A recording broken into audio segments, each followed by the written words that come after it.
For the better part of his life, Javier believed that justice had its own way of coming around, that the universe had an invisible balance sheet, always adding and subtracting until everyone got what they deserved. But in the real world, he learned the hard way that some people take what isn't theirs and get away with it, until someone decides they won't. Javier grew up in a small, close-knit town, where everyone knew everyone. He was the kind of guy you'd call a hard worker, not gifted with a lot of luck, but someone who was always willing to give life an honest shot. He came from a long line of mechanics. His father ran a garage at the edge of town, and when he wasn't at school, Javier was under the hood of a car. That's where he met Diego, his father's trusted apprentice and best friend to Javier. Diego was everything Javier wasn't: sharp-tongued, charismatic, always the center of attention at parties, and he had that street-smart charm. But Javier never envied him for it. They were like brothers. They worked together, laughed together, and even though Javier was more reserved, they had a bond no one could break, or so Javier thought. It started subtly, with little things going missing from the garage, tools, a little bit of cash from the register. Javier shrugged it off, thinking it might just be a mix-up. But soon enough, larger amounts began to vanish. Then, the rumors started, whispers in town about Diego being involved with some shady deals. Javier dismissed them, until one night, the truth hit like a freight train. Javier's father had been working late when the garage caught fire. It was a blaze so fierce, by the time the fire department arrived, there was no saving it. The garage his father's life's work was reduced to ash. His father died in that fire. The investigation pointed to faulty wiring, but something didn't sit right with Javier. The garage had been in perfect condition.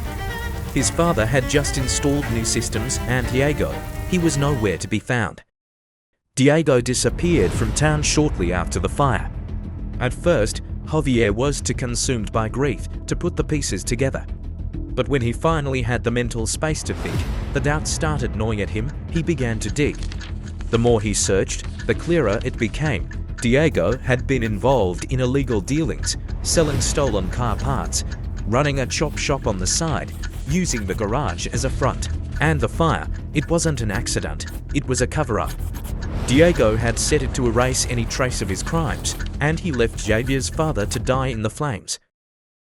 Javier felt a rage he had never known before, but it was cold, calculated. He wanted revenge, but not the kind you see in movies.